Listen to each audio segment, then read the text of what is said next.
What is more gentle than a wind in summer? What is more soothing than the pretty hummer that stays one moment in an open flower and buzzes cheerily from bower to bower?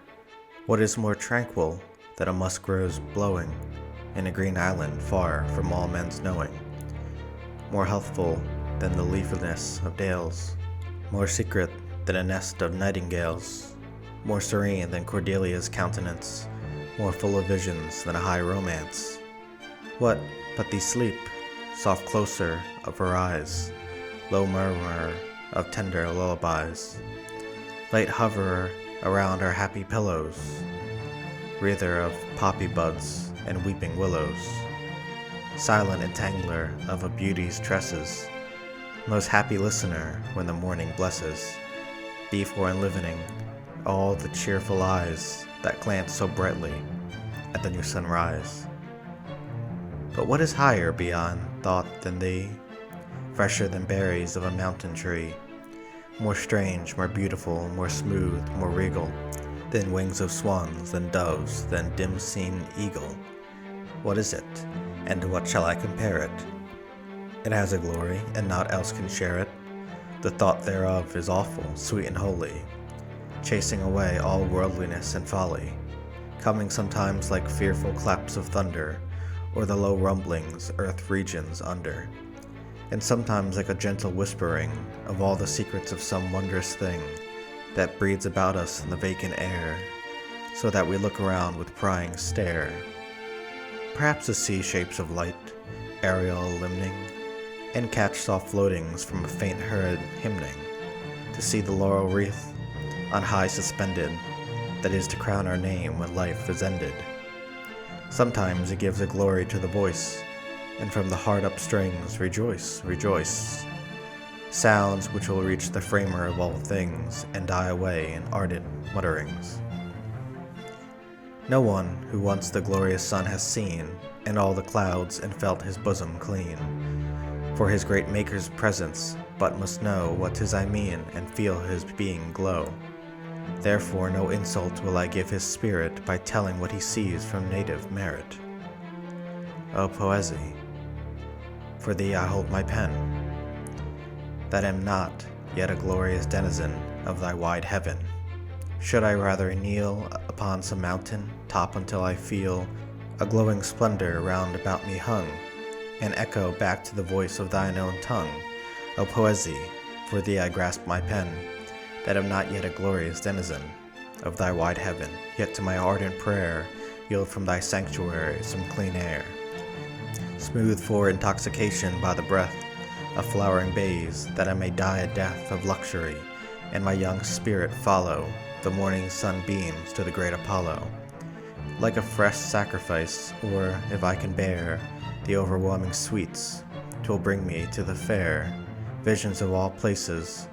A bowery nook will be Elysium, an eternal book, whence I may copy many a lovely saying about the leaves and flowers, about the playing of nymphs in the woods, and fountains, and the shade keeping a silence round a sleeping maid, and many a verse from so strange influence that we must ever wonder how and whence it came, and imaginings will hover round my fireside, and happily there discover vistas of solemn beauty, where I'd wander in happy silence like the clear meander through its lone vales, and where I found a spot of awfuler shade, or an enchanted grot of a green hill overspread with checkered dress of flowers, and fearful from its loveliness, write on my own tablets all that was permitted, all that was for our own human senses fitted.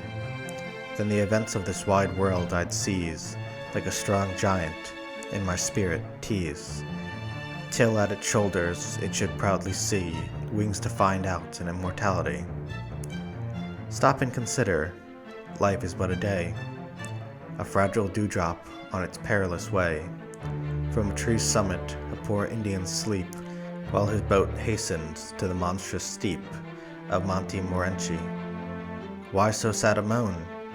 Life is the rose's hope while yet unblown, the reading of an ever-changing tale, the light uplifting of a maiden's veil, a pigeon tumbling in clear summer air, a laughing schoolboy without grief or care, riding the springy branches of an elm. Oh, for 10 years, that I may overwhelm myself in poesy, so I may do the deed that my own soul has to itself decreed. Then I will pass the countries that I see in long perspective, and continually taste their pure fountains. First the realm I'll pass of Flora and old Pan, sleep in the grass, feed upon apples red and strawberries, and choose each pleasure that my fancy sees. Catch the white-handed nymphs in shady places, to woo sweet kisses from averted faces. Play with their fingers, touch their shoulders white into a pretty shrinking with a bite, as hard as lips can make it, till agreed, a lovely tale of human life will read. And one will teach a tame dove how it best may fan the cool air gently over my rest. Another bending over her nimble tread will set a green robe floating round her head, and still will dance with ever varied ease, smiled upon the flowers and the trees. Another will entice me on and on, through almond blossoms and rich cinnamon, till in the bosom of a leafy world we rest in silence, like two gems upcurled in the recesses of a pearly shell.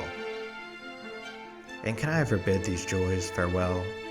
Yes, I must pass them for a nobler life, where I may find the agonies, the strife of human hearts. For lo, I see afar, oversailing the blue cragginess, a car and steeds with streamy manes. The charioteer looks out upon the winds with glorious fear, and now the numerous tramplings quiver lightly along a huge cloud's ridge, and now, with sprightly wheel downward, come they into fresher skies.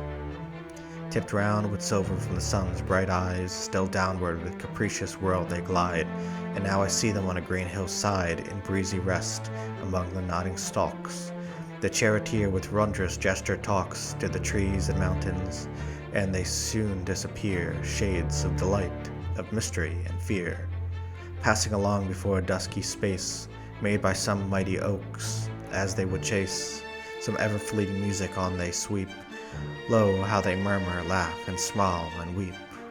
Some with upholden hand and mouth severe, some with their faces muffled to the ear. Between their arms, some, clear in the youthful bloom, go glad and smilingly athwart the gloom. Some looking back, and some with upward gaze, yes, thousands in 1,000 different ways, flit onward, now a lovely wreath of girls, dancing their sleek hair into tangled curls. And now our broad wings, most awfully intent, the driver of those steeds is forward bent, and seems to listen. Oh, that I might know all that he writes with such a hurrying glow. The visions all are fled, the car is fled into the light of heaven, and in their stead a sense of real things comes doubly strong, and like a muddy stream would bear along my soul to nothingness. But I will strive against all doubtings, and will keep alive the thought of that same chariot, and the strange journey it went. Is there so small a range? In the present strength of manhood, that the high imagination cannot freely fly, as she was wont of old, prepare her steeds, pause up against the light, and do strange deeds upon the clouds. Has she not shown us all? From the clear space of either, to the small breath of new bolts unfolding, from the meaning of Jove's large eyebrow to the tender greening of April's meadows, here her altar shone, even in this isle. And who could paragon the fervid choir that lifted up a noise of harmony to where I will pose its mighty self of convoluting sound, huge as a planet, and like that roll round eternally around a dizzy void? Aye, in those days the muses were nigh cloyed with honors, no had any other care than to sing out and soothe their wavy hair. Could all this be forgotten? Yes, a schism nurtured by foppery and barbarism made great Apollo blush for this his land. Men were thought wise who could not understand his glories. With a puling infant's force, they swayed about upon a rocking horse, and thought it Pegasus, dismal souled. The winds of heaven blew, the ocean rolled its gathering waves. He felt it not. The blue bared its eternal bosom, and the dew of summer nights collected still to make the morning precious. Beauty was awake. Why were ye not awake? But ye were dead to things ye knew not of, were closely wed to musty laws lined out with a wretched rule and compass vile, so that ye taught a school of dolts to smooth, inlaying clip and fit, till like the certain wands of Jacob's wit, their verses tallied, easy was the task, 1,000 handy craftsmen wore the mask of poesy, ill-fated, impious race, that blossomed the bright lyrist to his face, and did not know it. No, they went about holding a poor, decrepit standard out, marked with flimsy mottos and a large name of one Boileau. O ye whose charge it is to hover around pleasant hills, whose congregated majesty so fills my boundly reverence that I cannot trace your hallowed names in this unholy place. So near those common folk, did not their shames affright you? Did our old lamenting themes delight you? Did ye never cluster round delicious Avon with a mournful sound and weep? Or did ye wholly bid adieu to regions where no more laurel grew? Or did ye stay to give a welcoming to some lone spirits who could proudly sing their youth away and die? 'Twas even so, but let me think away those times of woe. Now 'tis a fairer season, ye have breathed rich benedictions over us. Ye have wreathed fresh garlands, for sweet music has been heard in many places. Some have been upstirred from out its crystal dwelling in a lake, by a swan's even bill, from a thick brake, nested in quiet in a valley mild, bubbles of pipe vine sounds are floating wild about the earth. Happy are ye and glad, these things are doubtless, yet in truth we've had strange thunders from the potency of song, mingled indeed from what is sweet and strong, from majesty, but in clear truth the themes are ugly clubs, the poets polyphemes disturbing the grand sea, a drainless shower of lightest poesy. 'Tis the supreme of power. 'Tis might half slumbering on its own right arm, the very archings of her eyelids charm 1,000 willing agents to obey, and still she governs with the mildest sway. But strength alone, through the muses born, is like a fallen angel. Trees uptorn, darkness and worms and shrouds and sepulchres delight it, for it feeds upon the burrs and thorns of life, forgetting the great N245 of poesy, that it should be a friend to soothe the cares and lift the thoughts of man. Yet I rejoice, a myrtle fairer than ever grew, and pathos from the bitter weeds lifts its sweet head into the air and feeds a silent space with ever sprouting green. All tenderest birds there find a pleasant screen, creep through the shade with jaunty fluttering, nibble the little cup flowers and sing. Then let us clear away the choking thorns from round its gentle stem. Yet the young fawns, e'en in after times when we are flown, find a fresh yard beneath it, overgrown with simple flowers. Let there be nothing be more boisterous than a lover's bended knee, not more ungentle than the placid look of one who leans upon a closed book, not more untranquil than the grassy slopes between two hills. All hail, delightful hopes. As she wont, the imagination 265 into most lovely labyrinths will be gone, and they shall be accounted poet kings, who simply tell the most heart-easing things. Oh, may these joys be ripe before I die. Will not some say I presumptuously have spoken, that from hastening disgrace 'twere better far to hide my foolish face, that whining budhood should with reverence bow, ere the dread thunderbolt could reach? How, if I do hide myself, it sure shall be in the very high fane, the light of poesy. If I do fall, at least I will be laid beneath the silence of a poplar shade, and over me the grass shall be smooth shaven, and there shall be a kind memorial graven, but of despondence, miserable bane. They should not know thee, who athirst to gain a noble end, are thirsty every hour, What though I am not wealthy in the dower of spanning wisdom, though I do not know the shiftings of the mighty winds that blow hither and thither all the chaining thoughts of man, though no great ministering reason sorts out the dark mysteries of human souls, to clear conceiving, yet there ever rolls a vast idea before me, and I glean there from my liberty. Thence too I've seen the end and aim of poesy. 'Tis clear as anything most true, as that the year it made of the 4 seasons, manifest as a large cross some old cathedral's crest, lifted to the white clouds. Therefore should I be but the essence of deformity, a coward, did my very eyelids wink at speaking out what I dared to think. Rather let me like a madman run over some precipice, let the hot sun melt my Daedalian wings, and drive me down, convulsed and headlong. Stay, an inward frown of conscience bids me to be more calm a while, and dim ocean, sprinkled with many an isle, spreads awfully before me. How much toil, how many days, what desperate turmoil, ere can I have explored its widenessness. Ah, what a task upon my blended knees. 310, I could unsay those, no, impossible, impossible. For sweet relief, I'll dwell on humbler thoughts, and let the strange essay begin and gentleness die so away. Even now, all tumult from my bosom fades, I turn full-hearted to the friendly aids that smooth the path of honor, brotherhood, and friendliness the nurse of mutual good. The hearty grasp that sends a pleasant sonnet into the brain ere one can think upon it. The silence what some rhymes are coming out, and when they come, the very pleasant route. The message certain to be done tomorrow, 'tis perhaps as well that it should be done to borrow some precious book from out its snug retreat, to cluster round where we next shall meet.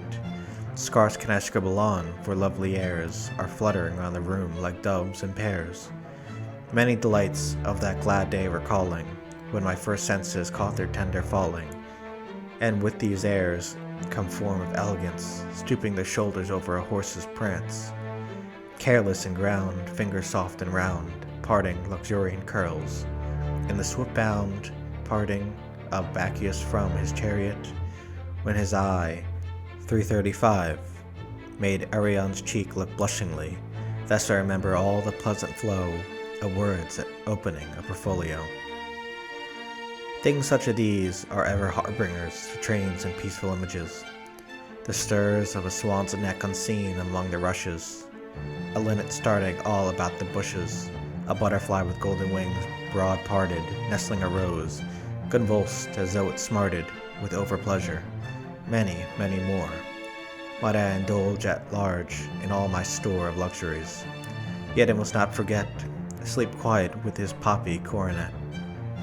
For what there may be worthy in these rhymes I partly owe to him, and thus the chimes of friendly voices had just given the place to a silence when I gain retrace.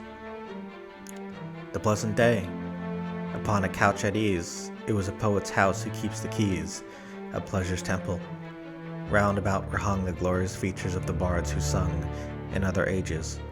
Cold and sacred busts smiled at each other, happy he who trusts to clear futurity, his darling's fame. Then there were fawns and satyrs taking aim at swelling apples with a frisky leap and reaching fingers amid a luscious heap of vine leaves. Then there rose to view a fane of tiny marble, and thereto a train of nymphs approaching fairly over the sward, one loveliness holding her white hand toward the dazzling sunrise.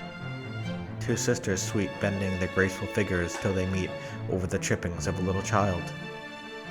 And some are hearing eagerly the wild thrilling liquidity of dewy popping. Seen another's nymphs are wiping cherishly Diana's timorous limbs.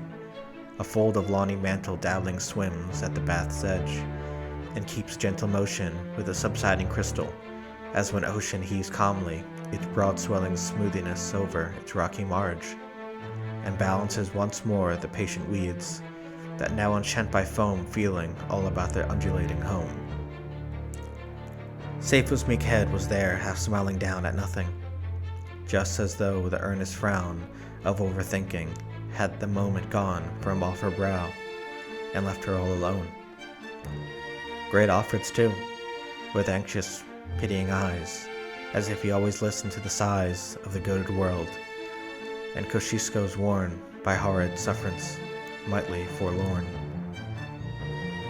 Petrarch's, overstepping from the shady green, starts at the sight of Laura, nor can wean his eyes from her sweet face. Most happy they, for over them was seen a free display of outspread wings, and from between them shone the face of poesy. From off her throne she'd overlook things that I scarce could tell, the very sense of where I might well keep sleep aloof. But more than that, there came thought after thought to nourish up the flame within my breast, so that the morning light surprised me even from a sleepless night, and up I rose refreshed and glad and gay, resolving to begin that very day. These lines, and howsoever they be done, I leave them as a father does his son. Venice.